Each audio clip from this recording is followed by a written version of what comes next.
Chapter 1. The Broken Pod. The storm had raged all night, tearing across the red plains with claws of dust and lightning.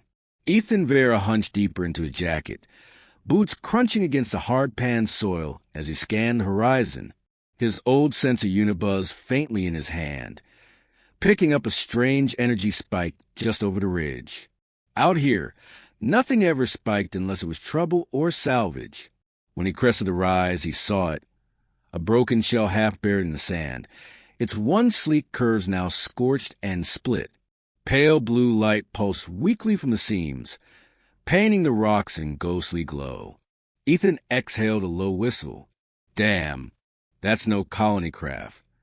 The pod groaned as if alive, vents coughing out steam that smelled faintly of ozone and something sharp, almost floral. He stepped closer, pulse quickening. Starships passed over the sector sometimes, but wreckage rarely survived entry. This thing was intact enough. He brushed his glove over the hull, the metal still hot under his touch. Strange glyphs curled across the plating, alive with faint luminescence. Definitely alien. His first instinct screamed, report it, let the patrols deal with it. But then a sound drifted from within, thin, fragile, like a child's whimper carried on recycled air.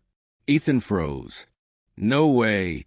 He pried at the hatch, metal shrieking as he forced it open. A rush of sterile, cold air spilled out, chilling his face. Inside, the glow revealed three small forms huddled together. Their skin shimmered faintly, shifting shades like liquid starlight. Wide, luminous eyes blinked up at him, terrified. One let out a high, keening sound that made his chest ache. Easy, Ethan whispered, lowering his voice the way he might with frightened colt. He crouched, keeping his hands visible, palms open. I'm not here to hurt you. The tallest of the three pressed herself in front of the others, trembling but defiant. She hissed in a language he couldn't understand, the syllables sharp and musical, echoing in the pod's chamber. Ethan raised an eyebrow. Brave little thing. I don't speak that, he admitted softly. He glanced back toward the colony lights on the far horizon, too far and too dangerous. The settlers would never accept this. Alien children meant suspicion, fear, maybe worse. He looked at them again, their faces streaked with tears, their breathing shallow from thin atmosphere. Something tightened in his chest. He knew the right thing, the safe thing, was to walk away. But he also knew he wouldn't. All right, he sighed, reaching carefully into the pod, offering his hand. Come on, then. You'll freeze if you stay here. The eldest hesitated, then slowly, so slowly, her fingers brushed his, warmer than human skin, trembling like a trapped bird. Her eyes locked onto his, searching, mistrusting, and then yielding. The hum of the broken pod faded behind him as he lifted the first sister into his arms. The other two followed, clutching at his jacket, as though it were the only solid thing in the world. Ethan carried him out into the storm, the red dust swirling around him like fire. Whatever he'd just done, there was no turning back. Chapter 2. Hearth Among Stars. The old workshop smelled of oil, rust, and the faint tang of recycled air. Ethan had patched the place together from salvaged bulkheads and shipping crates, a mechanic's den on the far edge of the colony. It wasn't much, but it was warm, and the storm outside couldn't touch them here. The three alien girls sat huddled near the heating coil, their luminous eyes darting around the cluttered room. Tools dangled from hooks, holographic blueprints flickered across the walls, and a battered music player crooned a human ballad in the background. The youngest sister flinched at the sound, clutching at her sibling's arm as though the notes themselves might bite. Ethan crouched a few paces away, careful not to crowd them. He set a bowl of steaming stew on the crate between them, the rich scent of herbs and protein filling the air. Food, he said gently, pointing at the bowl. Eat. It'll help. The middle sister leaned forward, nose wrinkling at the unfamiliar smell. She sniffed, made a small noise, then retreated again. The eldest gave Ethan a long, suspicious glare, still the protector of the trio. Yeah, I know, Ethan muttered with a crooked grin. Not what you're used to, but it won't kill you. To prove it, he dipped a spoon into the stew, slurped loudly, and made an exaggerated, satisfied sigh. See? Edible.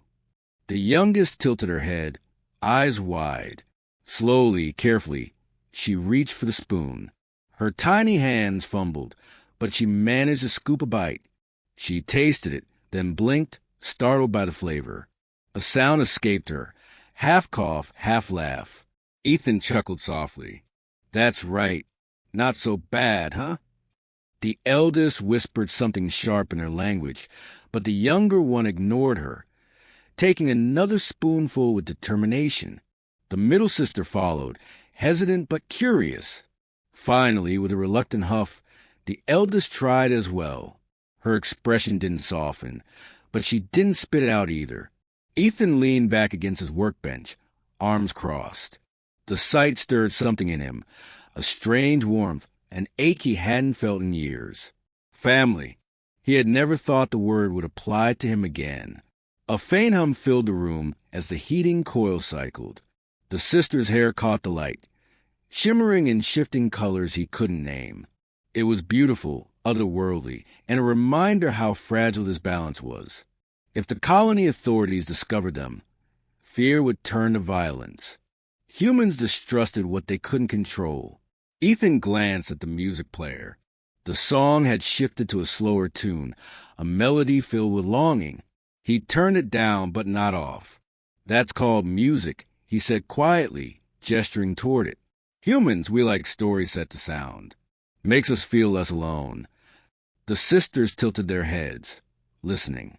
The youngest swayed unconsciously to the rhythm, eyes wide with wonder. The eldest didn't move, but her gaze lingered on Ethan, studying him in silence. For the first time since he'd found them, the room felt less like a hiding place and more like a home. Chapter 3, Ashes of Departure. 15 years had passed, yet Ethan still woke every morning to the low hum of the workshop's generators and the laughter, or arguments, of the three sisters who had become his life. The girls were no longer fragile children hidden under blankets by the heating coil. They were tall now, strong, graceful in ways humans never were, their movements flowing like liquid in low gravity. Lyra, the eldest, trained with scavenged metal rods until she moved like a soldier. Neera, sharp-eyed and restless, spent hours dismantling Ethan's tools just to rebuild them in stranger, more efficient ways. And Sora, the youngest, filled the air with questions, her voice still carrying that sweet echo Ethan could never explain. But tonight, silence pressed against the walls. Through the thin workshop ceiling, the sky burned. A ship, massive, silver-black, alive with shifting glyphs, hung above the colony like an omen. Its engines thrummed deep into Ethan's bones, louder and more certain than any human craft. Lyra stood by the door, armor that wasn't hers strapped awkwardly over her shoulders. Her jaw was set, but her eyes betrayed her. "They've come for us," she said. Her voice was steady, though her hands clenched at her sides. Ethan forced himself to meet her gaze. "I figured," he murmured. "Nothing that size is here for trade." Neera paced, her quick hands twitching as though she wanted to take the ship apart bolt by bolt. "We knew this day would come. Still feels like a blade in the chest." Sora sat on the bench near the heating coil, hugging one of Ethan's old jackets against her chest. She looked impossibly young again, her glowing hair dim. "Do we have to go?" she whispered, her voice cracking. Ethan crouched in front of her, one calloused hand brushing her arm. He wanted to tell her no, that they could hide forever in the desert storms and humming generators. But outside, the alien ship blazed with authority. There was no hiding from that. "You'll be safer with them," he said softly. His throat tightened, the words burning like lies. "You're not meant for this dust and rust. You belong to the stars." Sora's luminous eyes filled with tears. Lyra looked away, jaw hardening, while Nira muttered curses in both tongues. A knock rattled the door, metallic, deliberate, the sound of soldiers. The sisters exchanged a glance, then stepped toward Ethan together, almost instinctively forming a line. For a heartbeat, it was like they were children again, shielding themselves behind him. Ethan straightened. He wasn't young anymore. Gray streaked his hair, and years of hard labor had bent his back. But when he looked at them, he saw the same frightened faces from the pod, and the same vow tightened in his chest. Protect them, no matter what. Go, he said, voice breaking. Show them what you become. Don't forget where you came from. Lyra's lip trembled just once before she leaned in and pressed her forehead to his. We never will, she whispered. The hatch opened, spilling in cold light and armored figures. The sisters stepped forward, silhouettes etched against the glow, their strange beauty undeniable. Ethan remained in the shadows, one hand resting on the workbench where so many nights had been spent repairing broken things. This he could not repair. The hum of alien engines deepened, drowning out the beating of his heart. And then they were gone, carried up into the ship's maw. Ethan stood alone in the silence that followed, the smell of oil and dust sharp at his nose. He looked at the empty bowls, the jacket left behind, the music player still whispering a melody of longing. When the ship vanished into the stars, he whispered to no one, "Safe travels, my girls." The words fell like ashes. Chapter 4, Warriors of the Void. The years had not been kind to Ethan Vera. The workshop still stood on the edge of the Red Plains, its walls patched with whatever scrap he could drag home, but inside it felt hollow. Dust clung to every corner, and silence pressed in where laughter once filled the air. His hands bore new scars. His hair had gone silver at the edges, and his back carried a weight that no tool could mend. But tonight, the silence broke. The horizon burned with fire. Starships, sleek, angular, alive with glyphs that pulsed like veins, descended through the night sky. Their engines roared low, the sound vibrating deep in Ethan's chest, rattling the tools hanging on the wall. Searchlights swept across the colony, cutting through the dust storms like blades. People shouted in the streets. Militia scrambled, rifles humming with half-charged power cells. Ethan stepped outside, shielding his eyes against the glare. For a moment, he thought it was a raid. Another empire, another war come to crush a forgotten colony. But then he saw them. 3 figures dropped from a transport bay, their armored boots slamming into the dirt hard enough to crack it. They rose in unison, tall and sharp as the ships that had brought them. Their armor shimmered with alien light, every line of it whispering of war and conquest. His breath caught. He knew them. Lyra's posture was unyielding, her long braid tucked under a helm crested with blue flame. Nira's hands never stilled, flexing around the hilt of a blade that folded and refolded itself like liquid steel. And Sora, still the smallest, moved with a dancer's grace, her eyes glowing brighter than the rest. 15 years had passed. They had returned. Ethan's chest tightened as he stepped forward, his boots sinking into the dust. The colony militia fell back, unsettled by the alien presence. One soldier hissed, "Stay back, old man." But Ethan didn't stop. He could only stare at the 3 who had once been children huddled by his heating coil, who had once clung to his jacket as if it were their only anchor. Lyra removed her helmet first. The years had sharpened her face, carved strength into her jaw, but her eyes, the luminous silver Ethan remembered, wavered as they met his. "Ethan," she said, voice steady, but too soft for a warrior. His throat closed. He wanted to say everything, to ask 1,000 questions, but only one word escaped him. "Girls." Nira's mouth twitched, half a smile, half a grimace. Not girls anymore. Her voice carried steel, but the tremor betrayed her. Sora stepped closer, her armor hissing as it adjusted to the air. She reached out, her gloved hand brushing Ethan's sleeve like she used to when she was small. "We came back," she whispered, her voice trembling with something raw. Behind them, the colony's alarms howled. Civilians screamed. Ships clashed in orbit, streaks of light cutting the sky. The world was unraveling. Yet in that moment, for Ethan, the war was distant, muffled by the sound of three voices that had once filled his workshop with life. They had returned not as children, but as warriors, and yet, when they looked at him, Ethan saw them as he always had, the lost sisters he had chosen to protect. Chapter 5, Blood and Betrayal. The colony's central hangar was never meant for war councils. It smelled of iron, ozone, and dust, its walls lined with patched plating and flickering lights.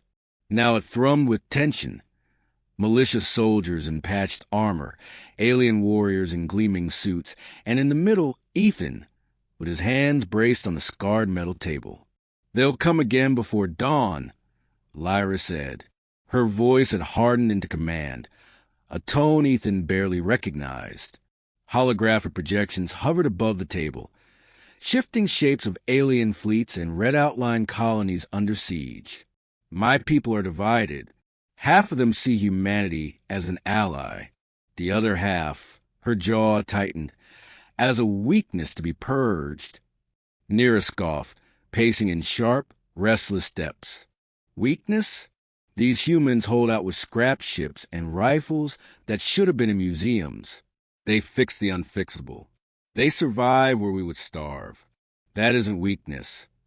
She shot a glance at Ethan, her eyes burning. "I learned that here." The militia captain cleared his throat. "And yet it's your kind dropping fleets on us," he muttered. The room stirred with unease. Fingers tightened on triggers. Ethan raised a hand. "Enough. We don't win anything by pointing fingers." His voice was rough with age, but it cut through the noise. "Right now, people outside this hangar are terrified. They don't care about empires or bloodlines. They just want to live to see another sunrise." Sora stood beside him, her luminous eyes darting between her sisters. "We can protect them," she said softly. She looked at Ethan, the warmth in her gaze unchanged despite the years. "That's why we came back."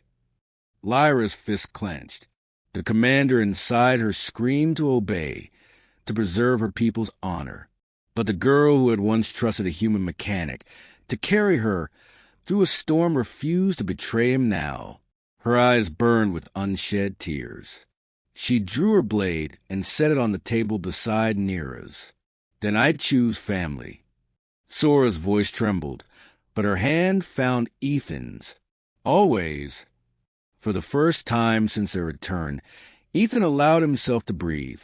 But beyond the hangar doors, the alien fleet gathered, engines thrumming like the heartbeat of a storm. Blood would be spilled before dawn, and betrayal would decide whose. Chapter 6, The Choice That Echoes. The sky split open before dawn. Streaks of fire rained from orbit as the alien fleet descended, their hulls gleaming with cruel beauty. The colony's defense grid sparked to life, sputtering half-broken beams of light into the heavens. The ground shook under the scream of engines, the air thick with a metallic tang of ozone. In the hangar, Ethan strapped himself into a patched exosuit, human tech, outdated and scarred from decades' repairs. It whined in protest as he tightened the chest plate, but the hum of its reactor steadied his nerves. He'd spent half his life fixing broken things. This time, he would fight in one. Sora stood beside him, adjusting the seals on his armor with careful fingers. "It won't hold against their weapons," she murmured, her eyes glistening. Ethan managed a crooked grin. "Then I won't let them hit me." Her laugh was soft, pained, but it was enough. She pressed her forehead against his helmet for a heartbeat, then pulled away, blades unfolding in her hands like living metal. Lyra and Neera waited near the launch bay, armored and ready. Lyra's expression was a storm, Commanders resolved battling Sister's fear. Neera's blade shifted restlessly, pulsing with her heartbeat. They turned as Ethan approached, and for the first time since their return, the three sisters stood not as aliens divided by war, but as daughters standing beside their father. The hangar doors groaned open. Wind roared in, carrying the scent of scorched soil. Above, enemy ships cut across the dawn, engines leaving scars of light in the sky. "Here they come," Neera muttered. The first wave struck with thunder. Dropships slammed into the colony streets, spilling armored troops into the dust. The militia scattered, plasma fire carving jagged lines through the air. Ethan's exosuit jolted as he joined the line, his rifle kicking against his shoulder with every burst. Around him, human voices rose, not in fear, but in stubborn defiance. They fought with outdated rifles, scavenged armor, bare hands when nothing else remained. And somehow they held. Above, Lyra's command voice carried over the comms. "Shields left flank, now. Push them back." She moved like lightning, her blade cutting arcs of blue fire through enemy ranks. Neera fought at her side, her laughter sharp and wild as her weapon folded into a spear, then a whip tearing through armor. Sora never left Ethan's shadow. Where he faltered, she struck. Where he stumbled, she steadied him. The battle shifted when the flagship descended, its shadow swallowing the colony. From its maw poured the true threat.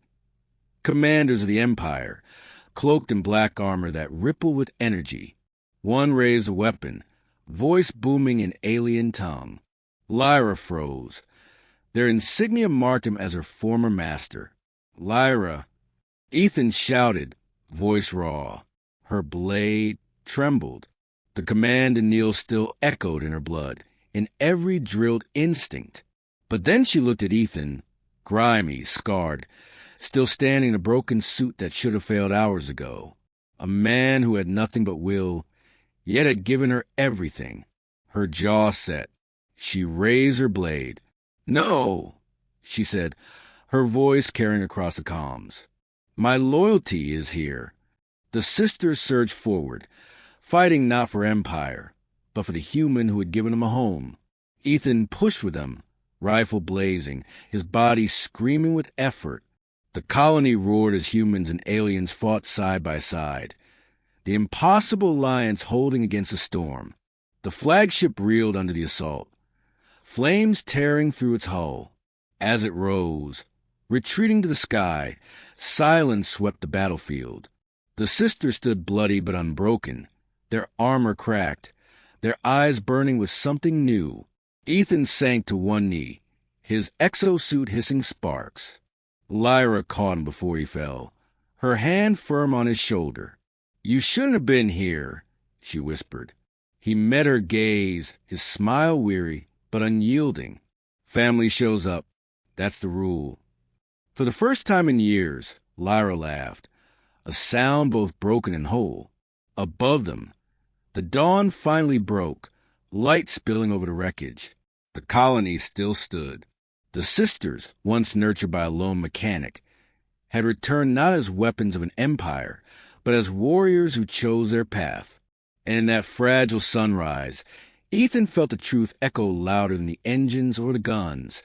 Humanity's strength was not its weapons, nor its numbers. It was a stubborn, unbreakable refusal to let go of the ones they loved. The warship drifted silent above the colony, its hull scorched, its engines a low, steady hum that echoed through the decks like a heartbeat. Beyond the viewport stretched an ocean of stars, constellations both human and alien stitched into the same endless sky. Ethan stood by the glass, exosuit stripped away, his reflection faint against the galaxy beyond. His body ached, every scar reminding him of the fight, yet his chest felt lighter than it had in decades. Behind him came the soft rhythm of armored boots. The sisters approached, not as soldiers now, but as daughters.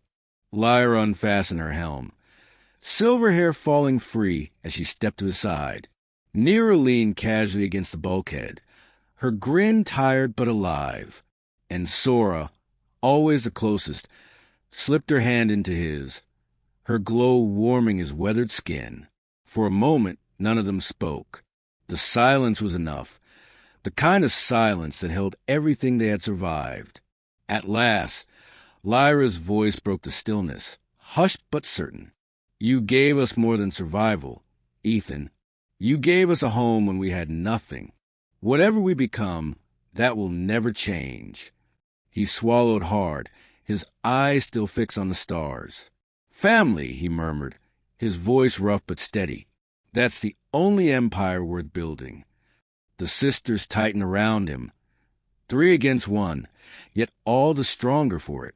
Outside, the first rays of dawn crept over the fractured world, bathing the viewport in gold. And as the engines carried them forward, the galaxy no longer felt like a battlefield, but a place where love had rewritten destiny.